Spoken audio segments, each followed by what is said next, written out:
दोस्तों, बहुत सा फ्रेंड का ये रिक्वेस्ट है कि जो आपका ईओटी क्रेन है, चाहे वो पेंडेंट रिमोट से चलता हो या आपका रेडियो रिमोट से चलता हो या आपका मास्टर कंट्रोलर से चलता हो, तो इसमें जो आपका सीटी है यानी कि जो क्रॉस ट्रेवल है, ये बहुत स्लो चल रहा है। बिल्कुल भी लोड नहीं ले रहा है। एक साइड चल रहा है, एक साइड नहीं चल रहा है, रुक रुक के चल रहा है या कोई भी साइड नहीं चल रहा है। तो आखिर क्या क्या फॉल्ट हो सकता है, आज जिस तरीके से मैं आप सभी को पॉइंट टू पॉइंट समझाऊंगा, वीडियो को अच्छा से देखिएगा, अच्छा से सुनिएगा, तो हर एक फॉल्ट को आप ठीक कर सकते हैं।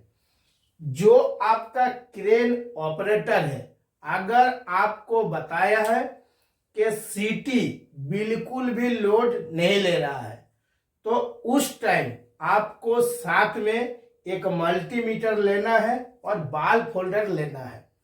सीधा आपको किस में आ जाना है? रेजिस्टेंस बॉक्स में आ जाना है। रेजिस्टेंस बॉक्स में जो आपका मोटर टर्मिनल से KLM केबल आ रहा है, यानी कि DEF के साथ जो कनेक्शन है, ये केबल खोलने के बाद आपको रेजिस्टेंस बॉक्स को चेक करना है कि DEF में मल्टीमीटर को कॉन्टिन्यूटी में सेटिंग करना है। सेटिंग करने के बाद मल्टीमीटर का जो काला वाला लीड है, ये आपको D के साथ लगाना है, लाल वाला लीड E के साथ लगाना है। तो पहला जो आपका चेकिंग है, D और E में चेक करना है, देखना है कि कॉन्टिन्यूटी आ रहा है या नहीं आ रहा है, यानी कि मल्टीमीटर को कान में सटा के साउंड सुनना है, बज रहा है कि नहीं बज रहा है। इसके बाद दूसरा वाला जो चेकिंग है, E और आपको ये F के साथ करना है, देखना है कि कॉन्टिन्यूटी आ रहा है या नहीं आ रहा है। अगर कॉन्टिन्यूटी आ रहा है तो आपको समझ जाना है कि ये जो हमारा रेजिस्टेंस बॉक्स है, इसमें कोई भी प्लेट नहीं काटा है और रेजिस्टेंस बॉक्स में आपका कोई भी फॉल्ट नहीं है। इसके बाद जो आपका स्लीवरिंग मोटर है, यानी कि स्लीवरिंग मोटर में आपका एक होता है स्टेटर वाइंडिंग, दूसरा होता है रोटर वाइंडिंग। तो स्टेटर वाला में जो आपका फेरोल नंबर रहता है U2 V2 W2, इसको कुछ भी चेक नहीं करना है।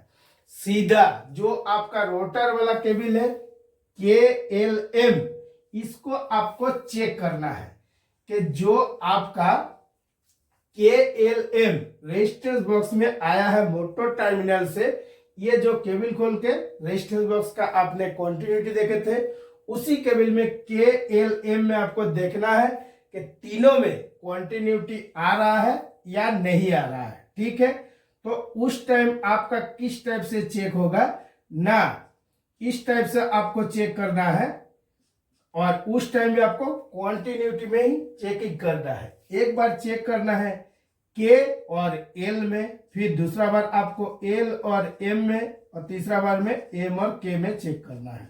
देखना है कंटिन्यूटी आ रहा है या नहीं आ रहा। तीनों में ही आपका कंटिन्यूटी आना चाहिए। कंटिन्यूटी आएगा तभी आप समझ सकते हैं कि जो आपका स्लीवरिंग इंडक्शन मोटर है, इसका रोटर बिल्कुल ठीक है। अगर कोई कारण से कंटिन्यूटी नहीं आ रहा है, तो उस टाइम आपको क्या करना पड़ेगा?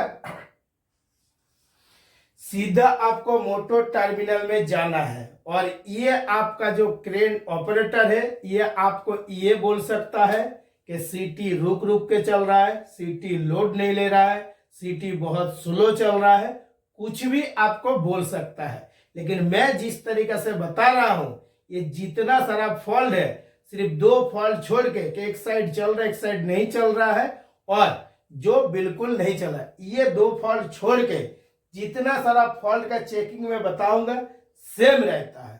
सीटी लोड नहीं ले रहा, सीटी रुक रुक के चल रहा है, सीटी जब चला रहे हैं तो रुक जा रहा है, एक साइड में गया है, दूसरा साइड बिल्कुल भी नहीं आ रहा है, स्लो आ रहा है। इस टाइप का बात आपको क्रेन ऑपरेटर बोलता ही रहेगा। तो ये था तीसरा। अभी तीसरा वाला में चेक क्या करना है, मोटर टर्मिनल में सीधा आ जाना है। तो मोटर टर्मिनल में आपको क्या क्या देखने के लिए मिलेगा, 6 गो लीड U2 V2 W2। इसमें आपको कुछ भी चेक नहीं करना है। आपको मोटर टर्मिनल में जो KLM है, पहले केबल को खोल देना है। खोलने के बाद आपको चेक करना है कि कॉन्टिन्यूटी तीनों में आ रहा है या नहीं आ रहा। अगर इस टाइप का फॉल्ट होगा तो जो आपका रोटर का वाइंडिंग है, जो स्लीवरिंग के साथ कनेक्शन होता है, ठीक देखिएगा उसी जगह में आपका लैक्स कट गया है।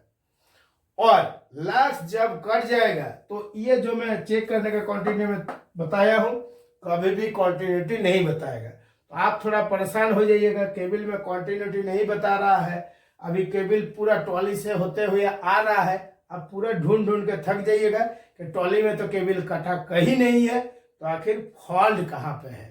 इसीलिए जब आपको रेजिस्टेंस बॉक्स के पास केबल खोल के कंटिन्यूटी नहीं मिला, सीधा आपको मोटर टर्मिनल में आ जाना है। मोटर में देखना है कि इसमें हमको रोटर में तीनों में कंटिन्यूटी मिल रहा है कि नहीं मिल रहा है। यहाँ पे जब कंटिन्यूटी नहीं मिल रहा है तो केबल में एक मतलब आधा बॉडी गर्डर में रहता है, आधा बॉडी जो है बाहर में रहता है। बहुत सा जगह में क्या होता है कि दोनों तरफ प्लेटफॉर्म होता है, लेकिन बहुत सा फ्रेंड देखेगा जितना सारा कॉन्ट्रैक्ट वाला प्लांट होता है, सिंगल साइड प्लेटफॉर्म होता है, सिंगल साइड नहीं होता है। तो आधा बॉडी जो है वो क्रेन में रहता है और आधा बॉडी जो है वो बाहर में लटक के चेक करना पड़ता है। तो इतना लटक के चेक करने से पहले मोटर को कंफर्म करना है कि रोटर जो आ रहा है वाइंडिंग, यहाँ पे लक्स कट गया है या बीच में कहीं केबल कटा हुआ है। अगर बीच में कहीं केबल कट गया है तो मजबूरी है, रोजी रोटी का सवाल है, जोड़ना ही पड़ेगा केबल को। और जब केबल कटा हुआ रहेगा, ऐसा नहीं कि सीटी नहीं चलेगा, सीटी कंटिन्यू चलेगा, लेकिन जहां पे एसएमएस डिपार्ट है, जहां पे देखिएगा भट्टी रहता है, फर्नेस में लिक्विड मेटल बनता है, तो यहाँ पे क्या होता है, अभी के डेट में सब बहुत बड़ा बड़ा फर्नेस हो गया है, 30 टन 40 टन 50 टन 60 टन तक का। तो जो मैग्नेट का उपयोग किया जाता है, तो झोल मार के क्या होता है, स्लैग को आपको बाहर गिराता है। तो जब झोल मारेगा तो उस टाइम क्या होगा, सीटी रुक जाएगा। सीटी जब रुक जाएगा तो उसको दिक्कत होगा, तभी वो बोलेगा कि सीटी को तो हम चला रहे हैं, लेकिन जैसे ही झोल मारने के लिए जा रहे हैं तभी रुक जा रहा है, इसीलिए रुक रुक के चल रहा है। तो इसका भी जो चेक करने का तरीका है, रेजिस्टेंस बॉक्स चेक कर लिए है, फिर मोटर टर्मिनल में चेक कर लेना है। जब दोनों जगह आपको बिल्कुल सही मिलेगा तो ये आपको एकदम 100 में से 110% कन्फर्म हो जाएगा कि बीच में कहीं केबल कट गया है। अभी केबल भी नहीं कटा है, रेजिस्टेंस बॉक्स भी हमारा सही है, तब आखिर कहाँ पे फॉल्ट हो सकता है। और ये हमेशा नहीं हो रहा है, कभी कभी हो रहा है। तो आपको क्या करना है, सीधा आपको मोटर के पास में आ जाना है। जो आपने कार्बन ब्रश लगाए हैं कार्बन होल्डर के साथ, तो ठीक उसी जगह में आपको देखना है, कॉन्टिन्यूटी अच्छा से चेक करना है। जब आप अच्छा से चेक कीजिएगा तो आपको क्या पता चलेगा कि सीटी में जो आपका कार्बन होल्डर का उपयोग किया गया है, इसमें जो आपका 2 गो कार्बन ब्रश लगा हुआ है, ये जो कार्बन ब्रश है कभी कभी क्या हो रहा है, ये कनेक्ट नहीं हो रहा है और कभी कभी कनेक्ट हो रहा है। इसीलिए ये भी जो बीमारी है, इसमें भी ड्राइवर जो बोलता है कि सीटी रुक रुक के चलता है, कभी लोड नहीं लेता। यानी कि जब कनेक्ट होगा तब तो उसको कोई दिक्कत नहीं, जैसे ही कनेक्ट नहीं होगा मास्टर कंट्रोल लगा देगा, वो तो अपने चलता ही रहेगा। काहे के ये जो रेजिस्टेंस बॉक्स है, इसमें क्या देखने के लिए मिलता है, DEF। तो DEF में से कोई एगो कट जाएगा, यानी कि KLM मोटर टर्मिनल का है, तो इसमें अगर एक केबल कट जाएगा तब भी आपका चलेगा। इसके बाद अगर ई सीरीज का कोई रेजिस्टेंस बॉक्स का प्लेट कट जाएगा तब भी आपका चलेगा। और अगर ये बंद हो जाता तब तो कोई भी दिक्कत नहीं था, बंद नहीं होगा जब तक ये 2 गो प्लेट नहीं कटेगा। मतलब डी सीरीज और ई सीरीज अगर दोनों का ही कट जाएगा तब नहीं चलेगा, वो रुक जाएगा। और इसमें क्या होता है, एक सीरीज का यानी कि डी सीरीज का है, डी सीरीज का कोई प्लेट कट जाता है, कभी एफ सीरीज का प्लेट कट जाता है, वो कंटिन्यू चलता रहता है। क्रेन ऑपरेटर आपको क्या बताता है, सिटी लोड नहीं ले रहा है, रुक रुक के चल रहा है, जब झोल मार रहा हो तब रुक जाता है, स्लैग नहीं गिरा पा रहा हो, सिटी लोड नहीं ले रहा है, आप अच्छा से चेक करिए। अब इसमें क्या होता है, देखिएगा जो एसएमएस डिपार्ट है प्योर भोजपुरी चलता है, और भोजपुरी में बोल के अभी समझाना नहीं चाहता, इससे पहले भी कुछ वीडियो बना के देखिएगा भोजपुरी में समझाया हूँ। क्या कि जितना भी फ्रेंड एसएमएस में ड्यूटी कर रहे हैं, मैं जिस तरीके का बात बोलना चाहता हूँ, देखिएगा क्रेन ऑपरेटर ठीक उसी टाइप से ही बोलता है। अभी जो आपका 6 नंबर फॉल्ट है कि जब आप क्रेन के ऊपर गए हैं और आपको क्रेन ऑपरेटर बोल रहा है ना रिवर्स में चल रहा है ना फॉरवर्ड में चल रहा है, ना फॉरवर्ड में चल रहा है ना रिवर्स में चल रहा है, कोई भी साइड में नहीं चल रहा है, तो उस टाइम आपको ध्यान देना है कि जो आपका सीटी में यानी कि जो क्रॉस टेबल है लीवर टाइप लिमिट स्विच का उपयोग किया गया है कि ये लिमिट स्विच में आखिर फॉल्ट नहीं ना है। अगर कोई कारण से लिमिट स्विच में न्यूट्रल सप्लाई ठीक से नहीं आएगा तो क्या होगा, आपका कोई भी साइड नहीं चलेगा। और ये अगर फेज सर्किट से होगा तो फेज सर्किट का तो वीडियो ऑलरेडी आप लोग देख चुके हैं, फेज सर्किट पे भी वही सेम होगा, ना आपका रिवर्स साइड चलेगा ना आपका फॉरवर्ड साइड चलेगा, यानी कि चाहे न्यूट्रल सर्किट रहे या फेज सर्किट रहे, अगर दोनों साइड में से कोई भी रिवर्स और फॉरवर्ड का कॉन्टेक्टर ऑन नहीं हो रहा है तो आपको लिमिट स्विच चेक करना है। जब आपने अच्छा से लिमिट स्विच को चेक कर लिए हैं, इसके बाद आपको कौन सा चेक करना है ना, यहाँ पे जो आप सर्किट देख रहे पुश बटन को चेक करना है, ठीक है। अगर पेंडेंट रिमोट वाला है, मास्टर कंट्रोलर वाला है तो मास्टर कंट्रोलर को किट को आपको देखना है ठीक से कनेक्ट हुआ है या नहीं हुआ है। तो इसका भी एक चेक करने का सबसे आसान तरीका है कि जो आपका न्यूट्रल है, जो हम लोग सीरीज बाल फोल्डर बना लेते हैं, तो जो आपका A2 ये जो कॉन्टेक्टर है यहाँ पे A2 है, A2 में हम लोगों को कौन सा सप्लाई मिलता है ना न्यूट्रल मिलता है, और A1 में क्या मिलता है, फेज मिलता है। तो जो आपका बाल फोल्डर का एक लीड है सीधा A2 में लगा देना है, और यहाँ जो एनसी पॉइंट में सप्लाई आ रहा है यहाँ लगा के चेक कर लेना है, देख लेना है कि सप्लाई आ रहा है कि नहीं आ रहा है। जैसे ही आप बाल फोल्डर में चेक कर लीजिएगा, देखिएगा नहीं आ रहा है, इसका मतलब मास्टर कंट्रोलर से नहीं आ रहा है या पेंडेंट रिमोट से नहीं आ रहा है, या जो एनसी एड एंड ब्लॉक है ये आपका खराब हो गया है। तो इसमें से आपका कुछ भी हो सकता है। अभी जब आप प्रैक्टिकल में काम कीजिएगा तो ये कौन सा फॉल्ट है, हो सकता है कि कुछ भी खराब नहीं है, कोई लूज कनेक्शन है। अब ये जो लूज कनेक्शन है ये कभी भी हो सकता है, इसका भी कोई टाइम टेबल नहीं है। एड एंड ब्लॉक भी खराब हो सकता है, लूज कनेक्शन भी हो सकता है। देखिएगा मैं जो वीडियो बनाता हूँ, वीडियो में हर बात मैं आप सभी को बता देता हूँ, लेकिन फिर भी वीडियो देखने के बाद कमेंट करेगा फॉल्ट है तो क्या करे। अरे भाई यहाँ पे कौन सा वायर लूज है हमको थोड़ी दिखाई दे रहा है, तो आपको प्रैक्टिकल में चेक करना है। मैं आपको ड्राइंग दे दिया हूँ, ड्राइंग देख के सर्किट समझा दिया हूँ कि कैसे कैसे आपका हो सकता है। दोनों साइड का कॉन्टेक्टर अगर ऑपरेट नहीं हो रहा तो लिमिट स्विच का भी प्रॉब्लम हो सकता है, लूज कनेक्शन भी हो सकता है, या कोई पुश बटन खराब हो सकता है, मास्टर कंट्रोलर ठीक से अगर कनेक्ट नहीं होगा, एनसी नहीं बनेगा तो आपका क्या होगा, चालू नहीं होगा, एक साइड चलेगा एक साइड नहीं चलेगा। हो सकता है मास्टर कंट्रोलर का दोनों जो किट है दोनों एनो बना हुआ है, कोई भी साइड नहीं चलेगा। तो जब आपका दोनों साइड अगर बंद हो जाएगा, ज्यादातर फॉल्ट आपका लिमिट स्विच में रहता है, न्यूट्रल ठीक से आ नहीं पाता है, ना आपका फॉरवर्ड ना आपका रिवर्स, दोनों में से कोई भी साइड आपका नहीं चलता है। अब एक साइड चल रहा है एक साइड नहीं चल रहा है, वही सेम चेकिंग है। मतलब एक साइड चल रहा है या जो फॉरवर्ड साइड है ये चल रहा है, रिवर्स साइड नहीं चल रहा, तो आपको इतना समझना है कि जो आपका A1 में सप्लाई है कोई कारण से नहीं आ रहा है। अगर A1 में सप्लाई नहीं आ रहा है तभी आपका क्या हो रहा है, नहीं चल पा रहा है रिवर्स साइड। अब इसमें क्या होता है, जो आपका रिवर्स साइड है, ये जो लिमिट स्विच है, लिमिट स्विच अगर एनो बना हुआ रहेगा तो आपका क्या होगा, यहाँ पे A2 तक न्यूट्रल सप्लाई नहीं आएगा, और ये आपका एनसी बना हुआ है, इसीलिए क्या होगा, A2 तक सप्लाई आ रहा है, इसीलिए आपका एक साइड चल रहा है एक साइड आपका बंद हो गया है। तो लिमिट स्विच का भी फॉल्ट हो सकता है, एनसी का भी फॉल्ट हो सकता है।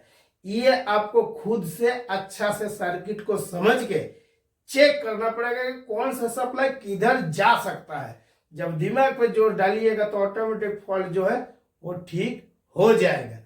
अब क्या होता है, हंसी मजाक वाला बात कि आपने तो पूरा समझा दिए हैं, पता चलेगा ऑयल लूज था, तो हम तो वीडियो में हर बात बता दिए, अब देखे नहीं है तो उसमें तो हमारा गलती है नहीं। इसीलिए मैं आप सभी को बोलता हूँ कि मैं जो वीडियो बनाता हूँ शुरू से लेकर लास्ट तक देखिएगा, तभी हर एक फॉल्ट को ठीक कर सकते हैं। और अगर छोड़ छोड़ के देखिएगा तो फॉल्ट को ठीक करना बहुत मुश्किल है।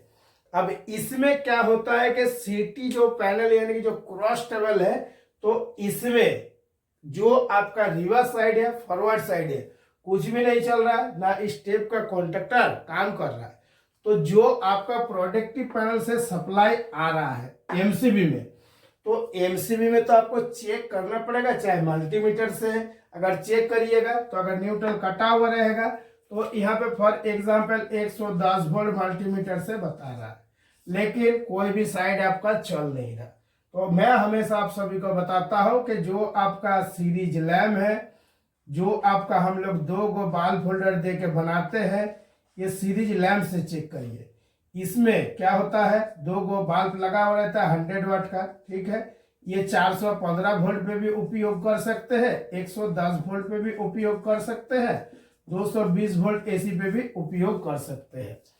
क्रेन में अगर काम करे तो एक बाल फोल्डर से चेक करना बहुत जरूरी है। मल्टीमीटर में इस जगह में जब चेक कीजिएगा तो अगर क्रेन का कंट्रोलिंग 110 वोल्ट का है तो 110 वोल्ट आपको देखने के लिए मिल जाएगा, और अगर 220 वोल्ट का होगा 220 वोल्ट भी आपको देखने के लिए मिल जाएगा। लेकिन जब आप बाल फोल्डर से चेक कीजिएगा, यहाँ पे किसी भी हाल में आपका बाल फोल्डर जलेगा नहीं।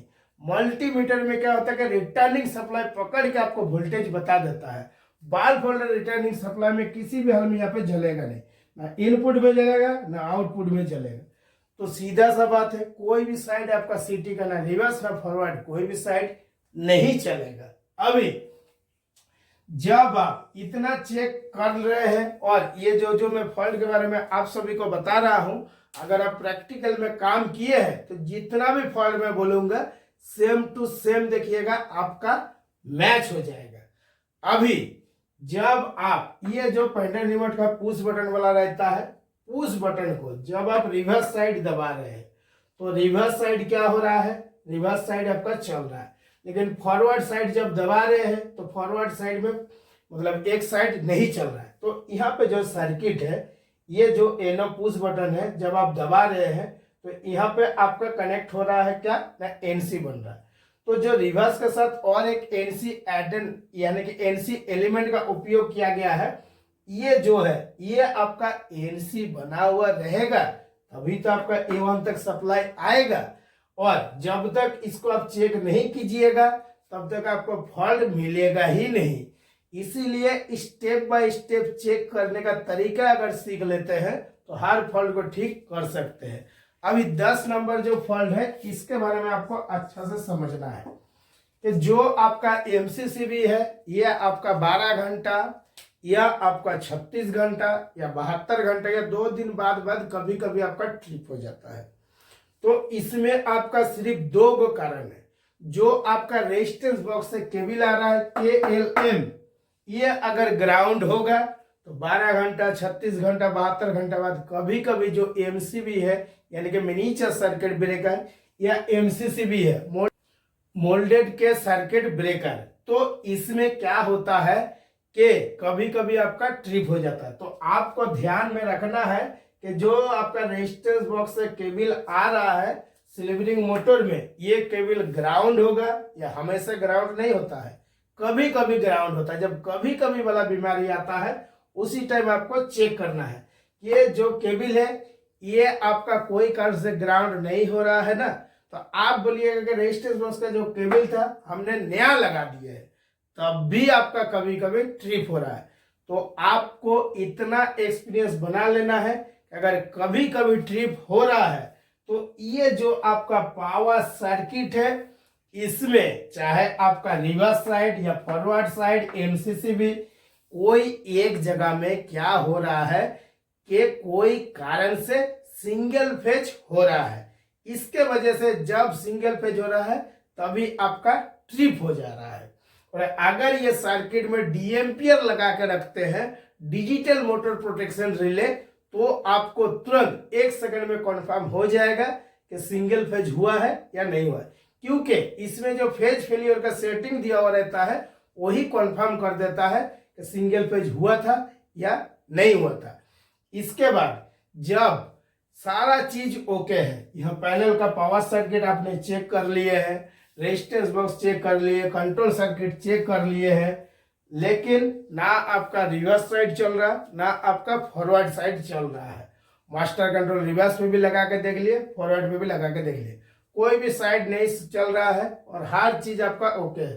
तुरंत आपको समझना है कि इलेक्ट्रो हाइड्रोलिक ब्रेक थ्रिस्टर के लिए जो RYB सप्लाई आ रहा है, ब्रेक ज्यादा टाइट कर दिया है, इसीलिए कोई भी साइड आपका नहीं चल रहा है। और ये फॉल्ट जो है ये लैडल क्रेन में ज्यादा देखने के लिए मिलता है, क्योंकि लैडल क्रेन में इलेक्ट्रो हाइड्रोलिक ब्रेक थ्रिस्टर कंटिन्यू लगा हुआ रहता है, क्योंकि उसको पॉइंट में काम करना पड़ता है, इसी में आपको इस टाइप का फॉल्ट देखने के लिए मिलेगा। बाकी जो मैग्नेट क्रेन है या चार्जिंग क्रेन है, ये सब में आपको सिटी का जो इलेक्ट्रो हाइड्रोलिक ब्रेक थ्रिस्टर है, जो स्टैंडर्ड कंपनी का क्रेन है, इसमें देखने के लिए तो आपको मिल जाता है। और जो कंपनी है अगर लिमिटेड या इंटीग्रेटेड कंपनी है तो इस पे आपको देखने के लिए मिल जाता है, नहीं तो जो कॉन्ट्रैक्ट में ड्यूटी करता है ना कॉन्ट्रैक्टर देखने के लिए मिलेगा, ना कोई थ्रिस्टर देखने के लिए मिलेगा।